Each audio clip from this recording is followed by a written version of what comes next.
अस्सलाम वालेकुम बुज़ुर्गों, भाइयों बहनों। आज हज़रत सुलेमान अलैहिस्सलाम का किस्सा बयान करूँगी। एक रवायत से मालूम होता है कि हज़रत सुलेमान दाऊद अलैहिस्सलाम के बेटे और बताशा बन खा के बतन से थे। वो बताशा और या की बीबी थी। बाद शहीद होने और या का इसको हज़रत दाऊद अलैहिस्सलाम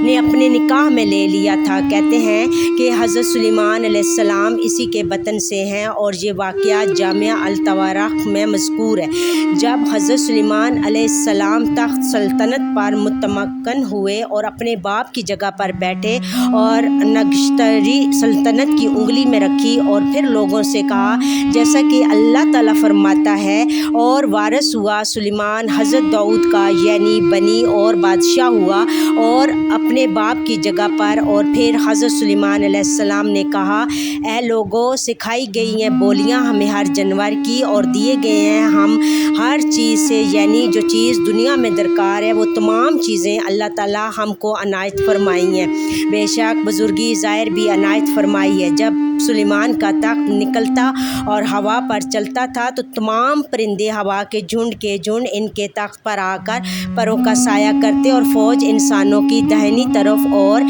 बाईं तरफ होती थी और तमाम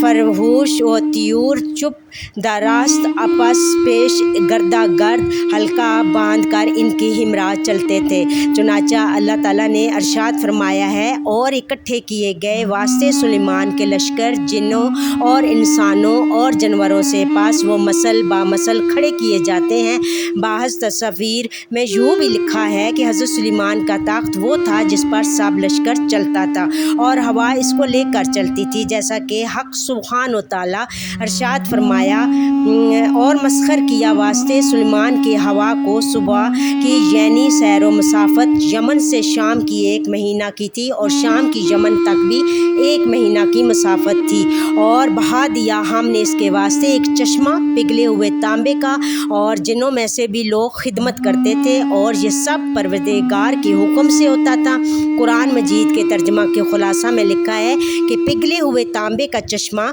अल्लाह ताला ने निकाल दिया मुल्क यमन की तरफ और इस तांबे को सांचों में डालकर बर्तन और बड़ी बड़ी देगें बनाते थे और इसमें लश्कर के मुआफ़िक खाना वगैरह पकता था और फिर तकसीम किया जाता था। और फरमाया अल्लाह ताला ने, फिर हमने ताबा की इसके हवा जो चलती थी इसके हुक्म से नर्म नर्म जहाँ पहुँचना चाहता। कहते हैं कि जिस जगह माल और दिफनार रहता था ज़मीन वहाँ की आवाज़ देती थी कि ऐ सुलेमान, जो कुछ माल मुझ में है उठा ले जा और इसको अपने काम में ले लो। हज़रत सुलेमान ने जिन्नों को हुक्म दिया कि ज़मीन के दफीने से मोती जवाहरात दरिया खुशकी से लाकर जमा किए। अल्लाह ताला फरमाता है कि ताबे किए सुलेमान के शैतान हर एक अमारत बनाने वाले और गोता लगाने वाले कहते हैं कि सारी दुनिया में जहाँ मालूम करते कि कोई जिन बताता है आदमियों को तो हज़रत सुलेमान इसको कैद करके दरिया में डाल देते थे या फिर इसको ज़मीन में दफन कर देते थे। और बाज़ तारीख़ के हवाले से मालूम होता है कि बाज़ जिन तो अब तक कैद में है। एक रवायत से मालूम होता है कि हज़रत सुलेमान अलैहिस्सलाम ने एक मकान नहायत आलिशान पुरतकल्लफ ऐसा बनवाया था कि इसका तूल और अर्ज़ 36 कोस का था और इसकी ईंटें सोने चांदी की थीं और इसमें याकूत ज़मुर्द जुड़े थे, जिसमें तकरीबन 700 कोशिक 700 हर मुँह के वास्ते और 300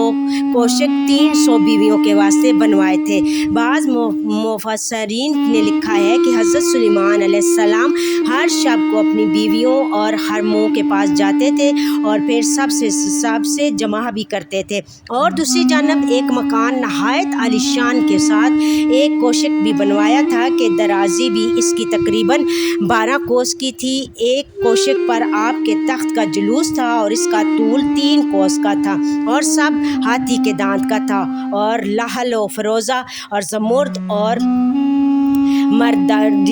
मरादीद से मरासा किया था और इसके गर्दा गिर्द सोने की ईंटें लगी थीं और इसके चारों तरफ कोनों पर चांद के दरख्त और इस दरख्त की डालियाँ सोने के और पत्ते इसके ज़मुरद सब्ज़ के लगाए थे। हर एक डाली पर एक तोती और एक ताउस बनाकर इसके पेट के अंदर मुश्क वगैरह भरा था और खोशे मसल अंगूर के थे और जो लाल याकूत से बनाए गए थे और नीचे तख्त के दाहिने और बाएं 1000 कुर्सी सोने की लगाई गई थी। इस पर आदमी बैठते थे और इनके पीछे जिन्हों इंस में से ग़ुलाम खड़े किए गए थे। हज़रत सुलेमान अलैहिस्सलाम ताज शाही सर पर रख कर जब तख्त पर पाँव रखते तो इनकी हैयत से तख्त इस वक्त हरकत में आ जाता था और तोती और तौस भी बहुक्म खुदा अपने अपने परों को फैला देते थे और फिर इससे बोए मुश्क वगैरह निकलती थी और हज़रत सुलेमान इस तख्त पर बैठकर तौरात पढ़ते थे, फिर अल्लाह की मखलूक पर हुक्मरानी करते थे और हर एक बोली को अच्छी तरह से समझते थे और ताजशाही जब सर पर अपने रखते थे तो तमाम परिंदे हवा के तख्त के ऊपर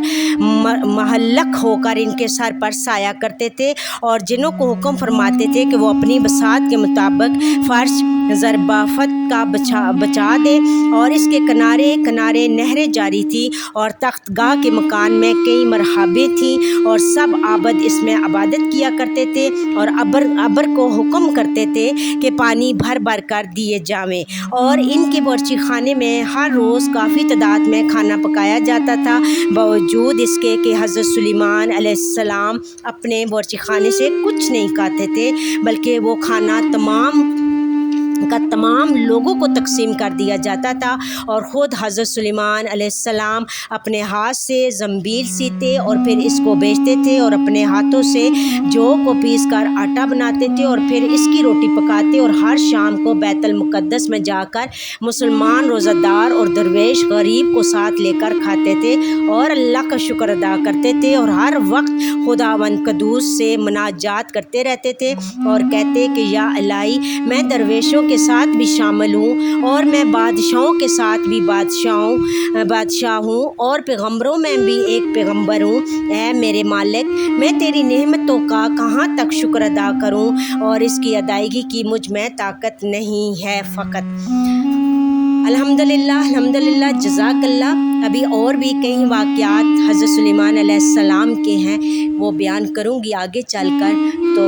हमें हर वक्त हर हाल में अल्लाह ताला का शुक्र अदा करना चाहिए और अल्लाह ताला बादशाह बनाकर भी आज़माते हैं और फ़कीर बनाकर भी आज़माइश में डालते हैं। अल्लाह ताला हमारे ऊपर उतनी आज़माइश डाले जिनमें हमें सहने की उठाने की सकत हो। हम तमाम मुसलमानों को सिराते मुस्तकीम पर चलाए। आमीन या रब्बिल आलमीन।